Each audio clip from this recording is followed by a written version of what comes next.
We made it here, 2022 All-Star Fantasy Football League Week 1 preview. Woo! Man, tonight we got the Bills and the Rams playing. And in my opinion, gentlemen, I think the Bills should have actually been in the Super Bowl last year playing the Rams. So maybe this is a preview for things to come. I'm not saying the Rams are going to repeat, but they have a good team to do so. But the Bills, oh my good God, that defense looks good. And so does that quarterback. And the receiver. Everything looks good about the Bills. Everything looks good. Anyway, first matchup of our league this year, we have the Hooligans and Big Blue World Champs. So out of the last 6 meetings between these two teams, the Hooligans are 2-4 against Big Blue. They're coming off a playoff appearance last season, though. Big Blue looks to me a little stronger this season than previous years. He hasn't done too well. But if all the stars align, he'll have a good season.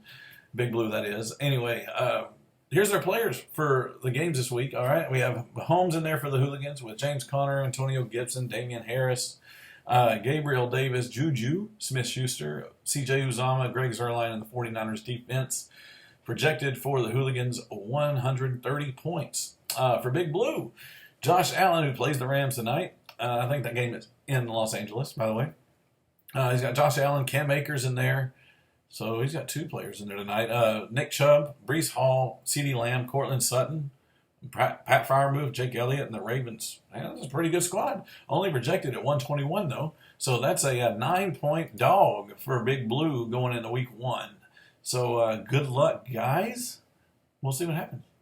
Next matchup, we have the Antlers and the Fatties. All right. So the Fatties are 4-2 against the Antlers in the last 6 meetings. The Antlers have not had more than 6 wins in the past 2 seasons, where the Fatties have not had less than 10 wins in the last 2 seasons. And that includes a championship run 2 seasons ago and a runner-up finish last season, where in the championship game he lost to the Texas Cake Standers by 4 points. Yes, that's 4 points.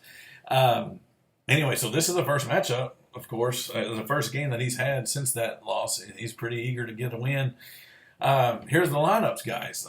The Antlers, Jameis Winston, he's got Rex Burkhead, Devin Singletary, Devontae Adams, Devontae Parker, 2 Devontaes, Adam Thielen, Noah Fant, Matt Prater, and the Colts defense. Projected for the Antlers 107.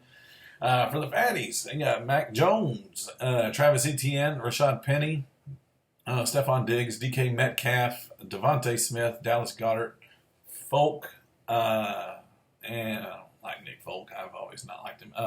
And the Cleveland Browns defense. Projected at 127. Fatties 107. Antlers. Good luck, guys. Next, we have Buckeye Nation and the Reapers. And these 2 teams split last season after only meeting twice, of course. The last 6 meetings go to Buckeye Nation, winning 4 of the last 6 against the Reapers. But the thing is, Buckeye Nation has not had more than 7 wins since 2017, guys. That's a long time. And they're hoping to rebound, of course. The Reapers are coming off a playoff appearance, fell 1 game short of the championship game. So this will be a good matchup. The lineups here, we got Buckeye Nation having Aaron Rodgers. You got Najee Harris, Ramondre Stevenson, Tyler Lockett, Hunter Renfrow, Kadarius Toney, Travis Kelce, Daniel Carlson, and the Saints defense. Projected at 118 for the Buckeye Nation. The Reapers here, Kyler Murray, Austin Eckler, Derrick Henry, who's going to have a step back this season, I think. Josh Jacobs, Chase Claypool, Jerry Jeudy. Now, I think Jerry Jeudy is going to be an amazing receiver this season because he has a decent quarterback, Russell Wilson, coming into Denver. So I think Jerry Jeudy is going to be a steal for the Reapers.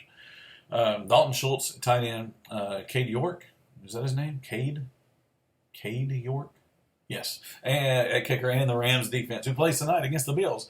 I don't know why you got them starting, Bubba. You only have the Bucs defense against the Cowboys. Of course, you're not going to start anybody against your beloved Cowboys.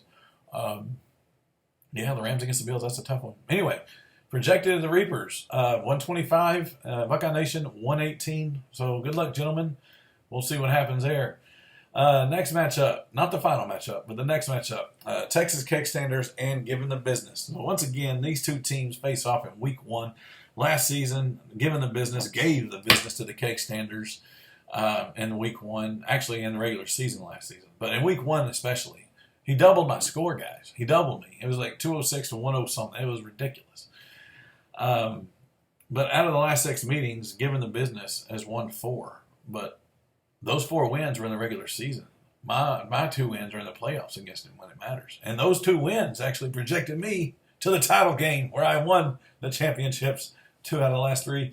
Anyway, Given the Business has not finished worse than 3rd in the past 3 seasons in the overall standings in the league. So that's pretty good. I mean, he's got a good squad. So the lineups here we got for Given the Business: Jalen Hurts, Saquon Barkley, Alvin Kamara, Christian McCaffrey, Tyreek Hill, Debo Samuel, good God, Darren Waller, Ryan Suckup, and Schittsburg Steelers defense. 133 projected for Given the Business. Now, I think these projections for the Kickstanders are a little off, guys. I got Jackson in there, Ezekiel Elliott, Joe Mixon, Jonathan Taylor, Justin Jefferson, Cooper Kupp, Cole Kmet. I'm gambling about Kmet, guys. I think Justin Fields is going to dump it off to Kmet at tight end a lot this season, so I'm taking a gamble there. I got Boswell at kicker in the Titans defense. Projected for me 155. I don't think it's. I think I was projected big last season when I played him, but anyway, 155 Kickstanders, 133 Given the Business. We're gonna see. We're gonna see right quick. Games start tonight. Who do I have tonight? Cooper Kupp. I got Cooper Kupp. Who you got tonight? Nobody. We'll see. All right, last matchup, guys. Death by Taxes and Yo Mamas. Death by Taxes. These two teams I only met once last season. The newbies, Yo Mama, his first year last year, won against Death by Taxes 100 to 69. And I think Dave got a low score that week, if I'm not mistaken. We'll see what happens this time. The lineups here, we got Justin Herbert for Death by Taxes, Elijah Mitchell, DeAndre Swift, Keenan Allen, Michael Pittman, Mark Andrews, Kyle Pitts. Oh, he's going with 2 tight ends. Okay. Justin Tucker and the Broncos defense. 136 projected for Death by Taxes. Now, for your mamas, Trevor Lawrence. What? You got Trevor Lawrence starting. Okay. Dalvin Cook, Leonard Fournette, Jamar Chase, DJ Moore, Amon-Ra St. Brown. I said that right. And Dawson Knox, Matt Gay, the kicker, and the Eagles defense. Of course you would put the Eagles defense. Projected at 121. Yo Mamas, 136. Death by Taxes. Yo Mamas is a 15-point dog. Woo! That's going to be a close one, too. So I think the blowout of the week, y'all, I think is going to be Big Blue and the Hooligans, to be honest with you. Even though Big Blue is only projected at 121, I have a good feeling that Big Blue will get big win or most points this week against the Hooligans. I don't think the Hooligans are going to score well tonight or this weekend. We'll see. It's just my opinion. I'm right, 25% of the time. Anyway, guys, there's your week 1 preview. If you got any last-minute tinkering, do so today, Thursday, because it's Thursday night. We got the game. And good luck, guys. We'll see y'all next week for the recap.